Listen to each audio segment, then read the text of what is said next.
Believe it or not, in couples struggling with fertility, male factors are involved about 50% of the time.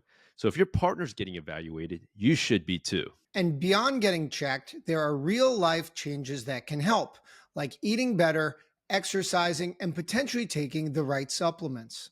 Now, we've talked about fertility supplements before, and some data shows they can improve things like sperm count and motility. One product with clinical backing is the Bird & Bee Male Fertility Power Pack. It includes coenzyme Q10, zinc, L-carnitine, folate, and other antioxidants that can support sperm health. Now, it's vegan, gluten-free, doctor-formulated, and made with bioavailable ingredients. They also have female products. So if you're trying to conceive, make sure to talk to your doctor and also check out Bird & Bee supplements. That's birdandbee.com, birdandbe.com. A lot of times guys will come in, they got a vasectomy, they were sure they wanted it at the time, they end up with a new partner, and then they want more children, and their two options are basically a reversal or IVF, and then they go the route of reversal. This is the Man Up Podcast, a doctor's guide to men's health. If you've been enjoying listening to our podcast, please hit the subscribe button on YouTube, Spotify, and Apple Podcasts. My name is Dr. Kevin Chu, and I'm joined as always with my co-host, Dr. Justin Dubin. All right, so we are coming at you live here from Las Vegas we are very honored to have actually Dr. Landon Trost, someone that we really look up to, Justin and I, and we're going to be talking about vasectomy reversals. The title of this episode is Reconnecting the Dots, talking everything about vasectomy reversal. So, Dr. Trost, thank you so much for coming on. Why don't you give our listeners a little intro about yourself? Sure. No, my pleasure. And thanks for having me. I'm Landon Trost. I'm a urologist specializing in vasectomy reversals and Peyronie's disease. I'm the current director of the Male Fertility and Peyronie's Clinic in Orem, Utah. Great. And he's a leader in the men's health space, Yeah, a leader in SMSNA, and someone who's really done a lot to advance fertility and, vasectomy reversal knowledge in the space. So honored to have you here. Thank you so much. No, certainly my pleasure. So let's just start off with a basic background, right?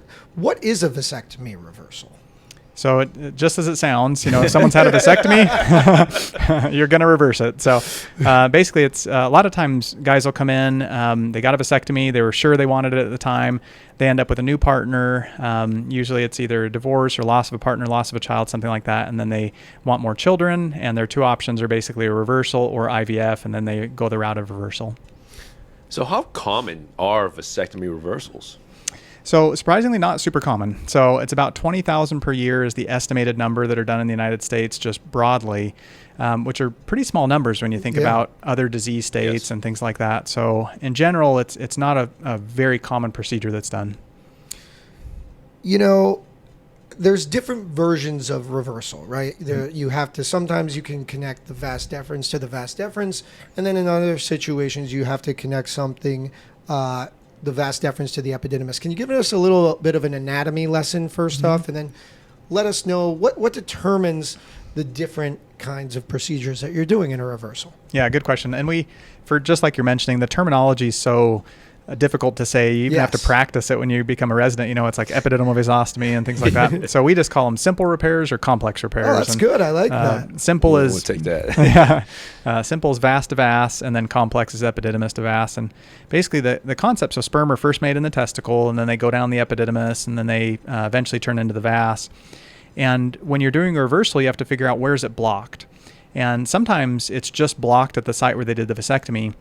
But occasionally you'll get back pressure that builds up, or no one knows exactly why, and then it pops at a spot on the epididymis. And in that case, you have to go upstream in order to connect it, and sometimes that requires a complex type repair. So then when you're trying to figure out what type of repair to do, the first step is to figure out where is it blocked. And sometimes it's just blocked at the site where they did the vasectomy, and then you just do the simple repair, the vas to vas in that case. But no one knows exactly why, but sometimes the pressure will build up behind it, and you may get a pop or part of the epididymis that then ruptures. In that case, you have to go upstream of it. So that may require you to attach it just beyond where the damage occurred. Now, are there any factors that would maybe suggest a patient would need a complex repair instead of a simple repair? Kind of, but it's not perfectly predictable. And that's the problem with these, is you don't know until you get in there what you need to do. The longer it's been since the vasectomy, the more likely you'll have to do a complex repair. And then sometimes on exam, you can feel a granuloma or basically a big nodule or knot in there. And then almost for sure, you're going to do a vas-to-vas repair in those cases. But they're notoriously difficult to predict. So, yeah, and I think the other thing you have to realize, and this is what I counsel my patients, is you're doing 2 surgeries, right? Mm-hmm. So you're doing, each side can be representative of a separate situation. Oftentimes you can do a simple and a simple. It could be a complex, or it could be a complex and a simple. So it really depends on the anatomy that happens intraoperatively. Well, it brings up a good point too, because one of the big challenges with these is coming up with good data. And people always want to know outcomes and results and things like that. And because, like you said, it can be any combination of things. You could have a complex or a simple, and that makes the data so much harder to pore through. Because if on one side you have thick fluid, on the other you have this type of fluid, and you start getting all these variables, you just get this large number of possibilities that make reviewing data very difficult. So. Well, I guess that kind of leads to the next question, which our listeners are going to want to know, though, is like with the data that we have, what is the success rates for a simple repair versus a complex repair? And a lot of it depends on what you define as success. Mm-hmm. And so it's a big, there's an academic discussion to that, and then there's a patient side. The patients, for them, it's pregnancy. Like they don't care if there's sperm there or not. They don't care if it's there temporarily. They don't care about the big discussions about 1 sperm versus million versus 5 million, all those things. They just care if you get pregnant or not. The chance of getting sperm back, if the right surgery was a simple on both sides, is very high. And it's heavily dependent on surgeon experience and things like that as well. But it can be all the way up to 99% or so. But pregnancy, when you look at that, it'll typically nationally, numbers are in the 30-35% range or so. In our most recent series, when we looked just at female partners who were 35 and younger, it was 73%. Oh, wow. But that's about what you're looking at, somewhere in that kind of 30 to 70 range. Yeah, I think that's important. And I mean, important, I'm trying to just word this right. It's important because that you're getting surgery to try to have a child, and the outcome there is important. That's why a lot of people also offer a sperm extraction at the time of surgery. Do you offer that, or do you recommend that for patients, or how do you counsel patients on a sperm extraction during the reversal? Yeah.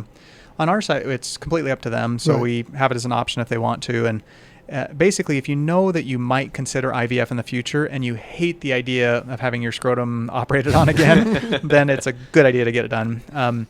But if you are, completely fine with going back and getting sperm later if you need to, or if you'll never consider IVF, then it's a kind of wasted time and money with it. And it basically just says, all right, while we're in there, we can go ahead and take sperm and freeze it. And but these guys generally will make sperm in the future, so there's no rush that you have to do at the time of surgery or anything like that either. So what does the recovery from a vasectomy reversal look like? For 95% of guys, no problem. It's easy and they recover, and well, and I shouldn't even say that high. For simple repairs on both sides, 95% of the time it's no problem. In our experience, about 5% will get something, either an infection or a hematoma, which is like a bleed in the area. When you get a bleed, they're not dangerous or life-threatening, but they will hate you because the scrotum gets the size of a softball. Yeah. And, it's painful, and it takes like 2 months to go away. You can't do anything, or you shouldn't do anything about it. And then a percent will also get infected. When that happens, it's painful. It drags out. If they sit on it too long, it may even turn into something that needs to be drained. So there are a percent that get that. With complex repairs, those risks go up a little bit just because there's more raw edges, more things that can bleed. And then there's different ways of doing complexes. If you do the traditional way, where you basically just bring the testicle up to the area, those are really painful, and the testicle sits high, and there's issues there. Over the past couple of years, we've been disarticulating every time, which is basically just a way of flipping the epididymis up. That does much better from a pain standpoint. Looks like outcomes are at least as good. So there's different techniques there that have a little bit higher rate. I think that's an important point, especially for the complex.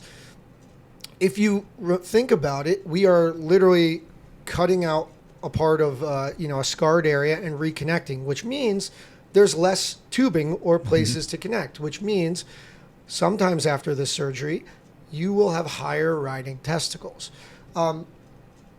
And I had a patient that I recently had to decided to not do one side because I felt that it would have been up into his groin, and I just didn't think it was going to be a pleasurable experience. And these are inheritable risks, right? One side, it was a simple, and the other one was complex. Everything was good. It was fine. I had the distance as much as I could. I was right there, but his testicle was going to be in his belly button. So it's just, I considered the risk of this guy's going to be miserable if he's having sex or just existing. So these are other considerations. For sure. Yeah. And sometimes you'll know in advance that, all right, this guy's going to be real high risk of it. And, depending on the patient anatomy and things. But sometimes you don't until you get in there. And the disarticulation has helped immensely with that because it gives you about another 2 inches or so, sometimes even more in length. But the majority that we do are under local anesthesia. So one nice thing about that is you can actually talk to them and say, hey, here's the new situation that we didn't know. Yeah, that's a great point. Until we got to this point, but I've got 2 choices for you. How do you want to do this? And most guys in those situations will say, hey, if I already have one side that's connected okay, I don't want it high riding on the other. And so, but again, with disarticulation, it's not super common that we have to do those real high ones anymore. Previously, though, it was pretty much every complex. That was kind of the only way.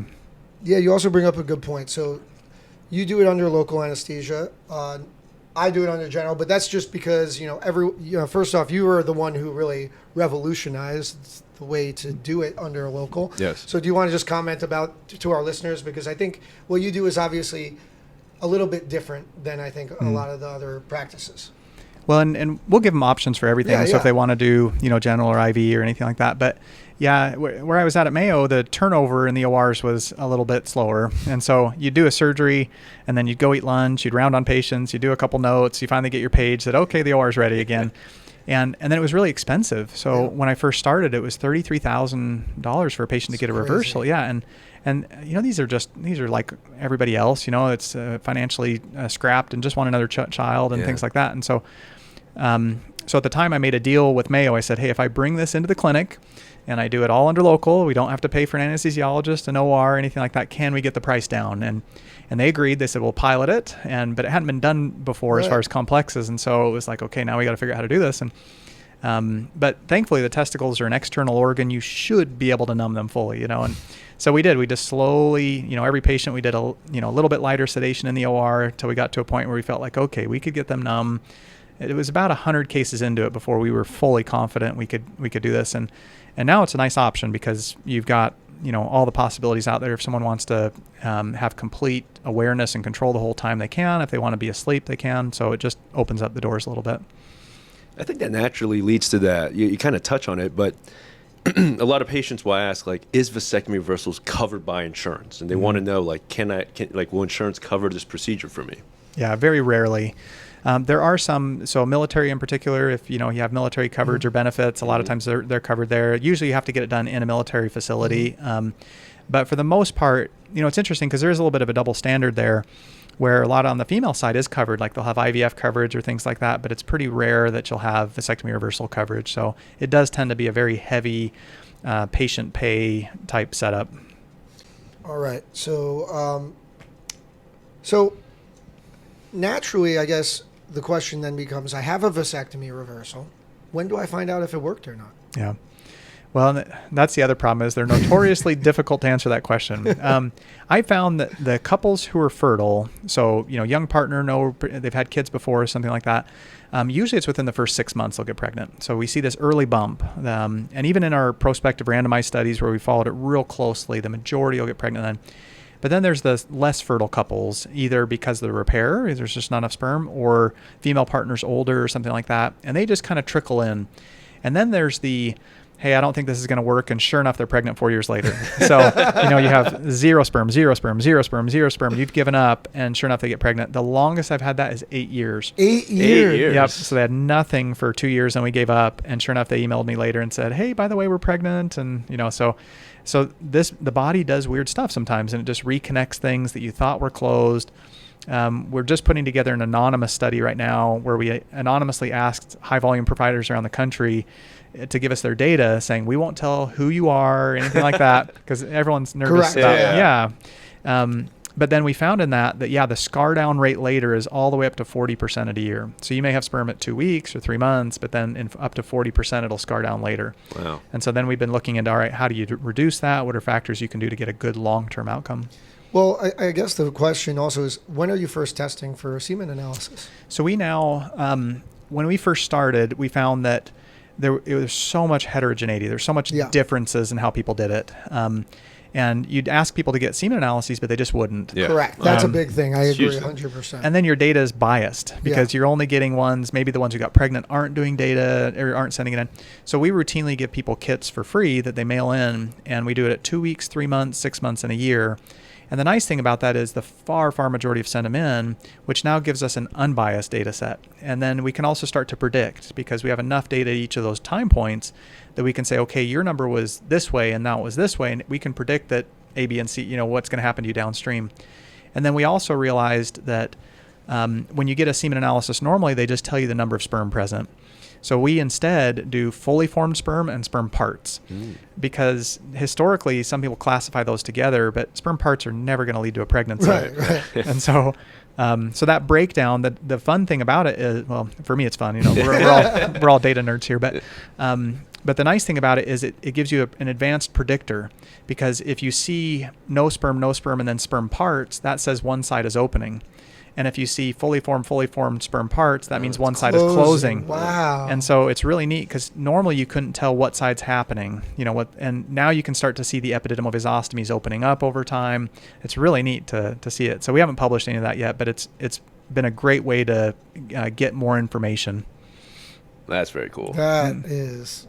He's the data master. Yeah, I know.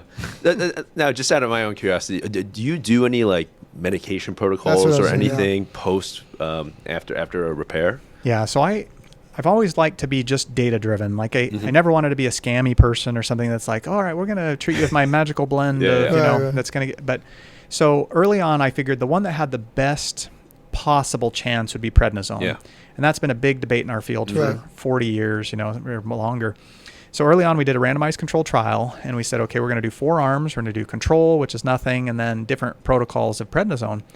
And when we got the data back on that, we found if you just do a real low dose of it, so just 5 milligrams daily for a week, and then nothing for a week, and alternate that for the first 6 months, during that scar down period, your pregnancy rate's the same, but your long-term scar down rate goes all the way down to 7%. So big dramatic improvement.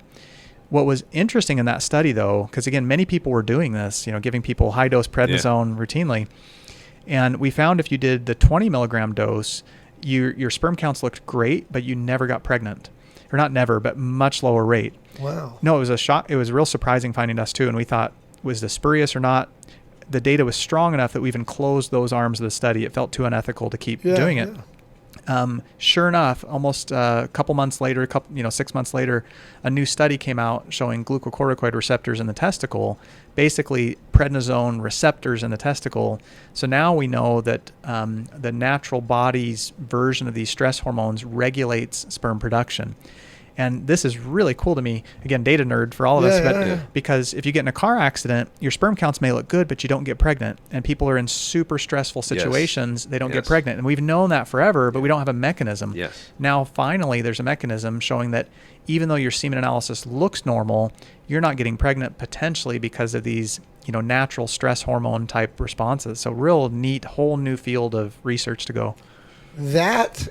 When did that come out? Brand new. Yeah. So we published it, but it was hidden in the discussion, So unless you're reading every single paragraph of everything. That's so important. Like when we're talking about mental health and we talk about stress and fertility, we're looking for a biomarker that, because we can't measure that in an essay, That is what was amazing in the study, it showed that it persisted for at least 6 months.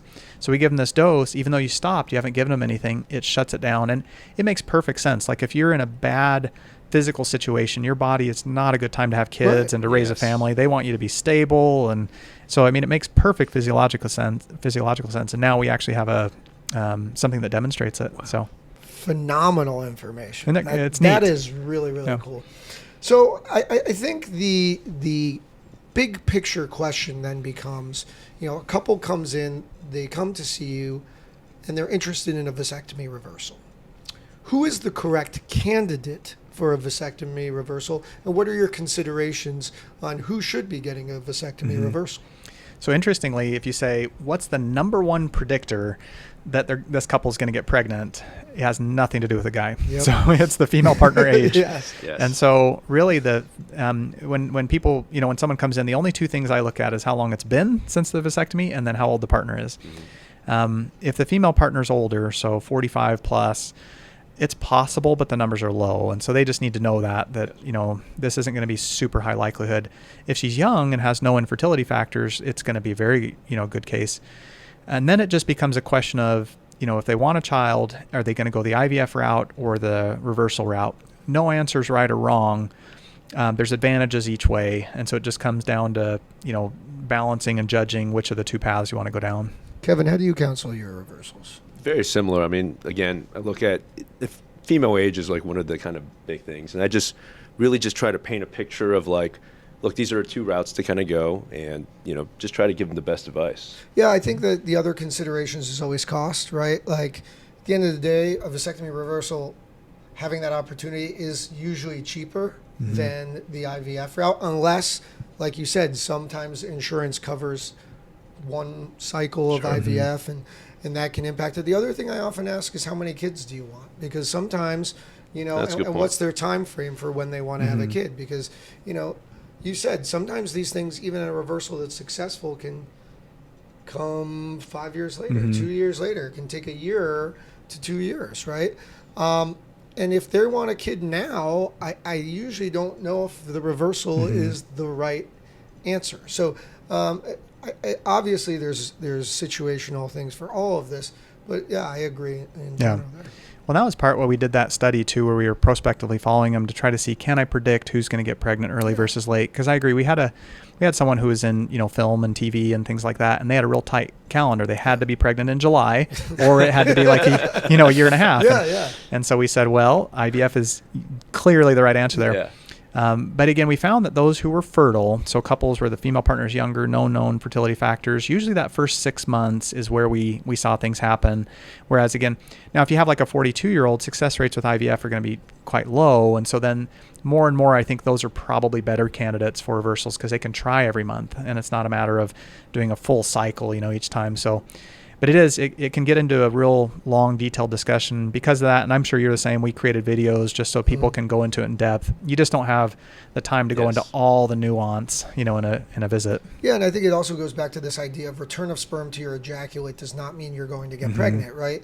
And you could go to the provider and say, well, you have return of sperm to ejaculate. It worked, but it didn't really work, right? Yeah, of what they wanted. Of what they wanted. And if you have a very, very low sperm count, you might end up having to do IVF with just ejaculated sample. Yeah. So there are these considerations. I guess the next question is, the vasectomy reversal works. Everyone's happy you have a kid.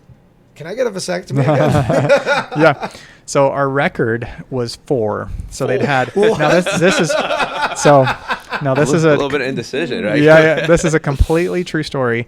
So same male, same female. They got married, had a child, got a vasectomy, got a divorce, got back together, got a reversal, had another child, got a vasectomy. They did that, and I was the 4th time. So same couple, 4 divorces, 4 marriages, 4 children, and 4 vasectomies, 4 reversals. Wow. So true story.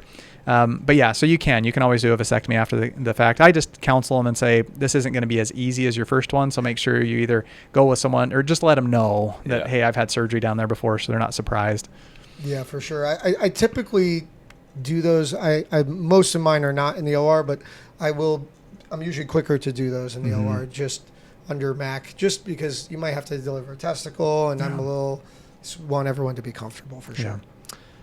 Now, Dr. Trost, young men who are interested in future families, but not for many years, are now kind of coming in and asking for a vasectomy really early on at like a young age. They could be like childless. But they do that because they know they're reversible. So how do you counsel these men who are considering getting a vasectomy with a possible plan to reverse it in the future? Well, I don't think there's a right answer on this. So definitely, don't take this for gospel at all. But If they're under 30, we're real reticent to ever do a vasectomy, just period. When you look at number one predictor for regret later, it's age under 30. And what I think a lot of the guys don't realize, a lot of them won't change their mind later. So even later, they still don't necessarily, they're not gung-ho for kids, but they love their partner, and their partner wants a child, Right. and they want to do everything they can for the partner, and they don't realize how much stress that'll bring into the relationship later. So sometimes when you counsel them that way, and you realize, like, I know you're not going to, because otherwise it becomes you're trying to convince them that they don't know what they're doing, and they're like, no, I know my life, I know what but yeah, so under 30, I'm extremely reticent. Usually they have to have had multiple kids, or the partner has a life-threatening issue or something like that, because first and foremost, you always want to do no harm, and you hate to take someone who's perfectly healthy and then make them, at a point where they can't have that function anymore. So, and there's always someone who will be willing to do it. So they just go somewhere else, I'm sure. So You have to sleep at night, right? Yeah. That's the bottom line. And yeah, I agree. I think in general, if you have any plan for a child at all, like, don't get a vasectomy. Mm-hmm. Just don't, because as we've already discussed, these things are not guaranteed. It can be very expensive, and it can be incredibly stressful. So if there's any chance that you want to have a child or another child, just don't do it. yeah, totally agree. All right. This was great. Any final thoughts or comments? No, yeah, I think the key thing is when people are in this situation of wanting a reversal, it's the biggest, most important thing in their life at that time. And it's one of the most rewarding things you do in medicine, helping someone have a child. And it's so much fun to get those pictures, and you have the ones of like the backpack first day at school. And it's just so rewarding, and it's fun to be a part of that. Yeah. Well, where can everyone find you again? Just let us know. Well, yeah, so vasectomyreversal.org is probably the easiest way. Of course, anyone can always email me or anything if they ever have any questions, so I'm real reachable that way. So, All right, well, thank you so much for coming on. We really appreciate it. yeah, my pleasure.